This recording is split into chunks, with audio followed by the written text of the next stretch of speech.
banget dah nyiapin dan ngasih waktu luang buat kami Om. Oke, Sama-sama. selanjutnya waktu dilanjutkan Gio pertanyaan. Baik Om, kami hanya ingin tanya sedikit tentang organisasi yang Om ikut, yaitu PKS ya Om. Oke, jadi pertanyaan yang pertama kami ingin nanya bagaimana latar terbentuknya organisasi PKS itu Om? Baik, bismillah ya. Terima kasih memilih salah satunya memilih saya sebagai narasumber di sini, tapi ya Om sendiri hanya di daerah, jadi secara nasional mungkin akan latar belakang berdirinya PKS secara nasional ya sedikit banyak Om tahu ya. Latar belakang dari berdirinya Partai Keadilan Sejahtera itu berawal tahun 1998, tepatnya 21 April tahun 1998. Itu zaman Om masih umur 21 tahun. Nah, kalian belum lahir, Gulam apalagi belum lahir kan? Masih muda ya Om ya? Masih muda dia. Nah, gitu ya. Jadi itu berawal dari semangat reformasi ya. Reformasi. Kalian mungkin tahu pelajaran reformasi itu tahun 98 itu seperti apa? Lengsernya Soeharto. Ya, nah, setelah lengsernya Soeharto maka ada pergerakan beberapa mahasiswa ya, mahasiswa terutama mahasiswa muslim pada waktu itu, karena mungkin dulu zaman Soeharto politik itu dibatasi sehingga tahun 98 PKS waktu itu bukan PKS tapi Partai Keadilan ya, Partai Keadilan. Kenapa ini? Teruskan ya, Partai Keadilan tahun 98 ya, tahun 99 itu terbentuk pemilu setelah reformasi.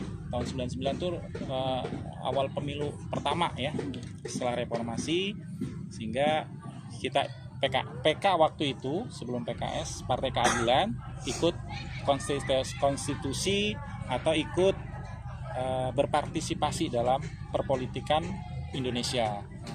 Nah, setelah tahun 99 ternyata electoral threshold-nya tidak sampai. Ya, electoral threshold-nya itu tidak sampai. Persenan suaranya itu nggak sampai ke parlemen. Sehingga Partai Keadilan harus untuk syaratnya ikut di pemilu berikutnya tahun 2004 ya, tahun 2004 harus berganti nama. Sehingga muncullah tahun 99 tahun 2000 itu muncul dengan nama Partai Keadilan Sejahtera, jadi PKS. Begitu munculnya sampai saat itu latar belakang berdirinya Partai Keadilan Sejahtera. Oh gitu ya. Ya. Berarti untuk pertanyaan berikutnya ini Om, apa fungsi PKS ini untuk individu atau untuk individu dan masyarakat? Oke, untuk individu. Untuk individu ya tentunya di dalam semua partai politik ada platformnya masing-masing. Ada ART-nya masing-masing punya. Nah, di PKS untuk secara individu ya. Secara individu di dalam Partai Keadilan Sejahtera sendiri setiap anggotanya harus ikut pembinaan. Ya, ikut pembinaan kader lah istilahnya ya. Di situ apa fungsinya? Ya, di situ pembinaan kader itu ada karena memang Partai Keadilan Sejahtera ini platformnya Islam ya, salah satu partai Islam, sehingga di dalamnya juga terdapat kader-kader yang Islam. Nah, di situ dibina orang per orangnya, dibina pemuda-pemudanya, dibina untuk baca Quran, untuk sholat 5 waktunya ya kan, dan lain sebagainya. Secara individu menjadi kader-kadernya menjadi orang-orang yang baik lah.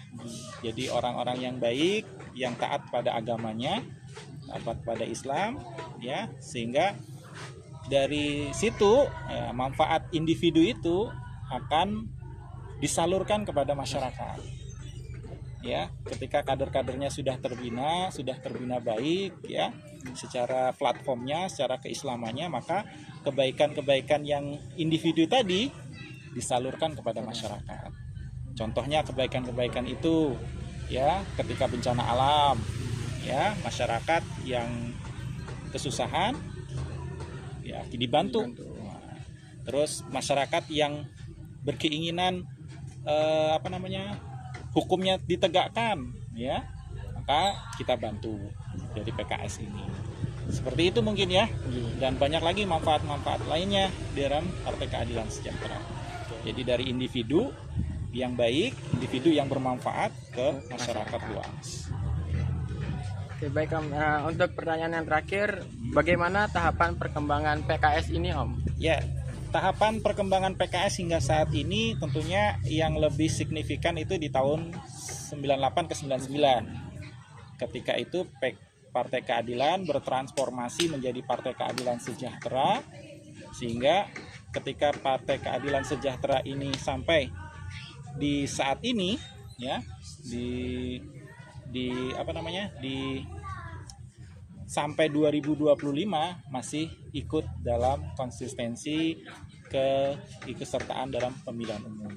Sehingga tahun 99 atau 2000 sampai ke 2025 ini ya banyak pergantian kepemimpinan di pimpinan puncak Partai Keadilan sendiri, terus ikut dalam perpolitikan parlemen, ya kan, dan banyak juga wakil-wakilnya dari Partai Keadilan Sejahtera yang duduk di dewan saat ini. Saat ini ada sekitar 64 anggota dewannya yang di pusat. Jadi ya perkembangan dari Partai Keadilan sendiri dari sedikit anggota parlemennya menjadi banyak. Jadi konsistensinya seperti itu. Begitu mungkin ya. Ya, menarik banget nih materinya. Kami sekali lagi mau ucapin terima kasih buat waktu luang dan materi yang udah bisa disampaikan yang buat membantu kami buat tugas ini. Oh, sama-sama. Kalian juga kan harusnya mengerti tugas ini fungsinya buat apa. Nah, fungsinya bahwa kelak kalian juga nanti lulus SMA, kalian juga akan bisa nyemplung ke dunia perpolitikan. Nah, dunia perpolitikan nggak sembarangan gitu kan, nggak politik asal ikut partai misalnya kan. Ya, kita lihat kalian juga nanti kelas 7 ini sudah umur 17 misalnya, Ya. nanti pemilu tahun depan kalian bisa ikut. Nah, jadi kalian sudah ini sebuah sebuah konsekuensi, sebuah keharusan yang kalian harus tahu. Terima kasih ya Om ya. Ya, sama-sama. Saya juga senang kalian ada diberi tugas seperti ini. Nanti bisa kalau ada yang lain. Silakan. Terima kasih Om. Terima kasih banyak Om.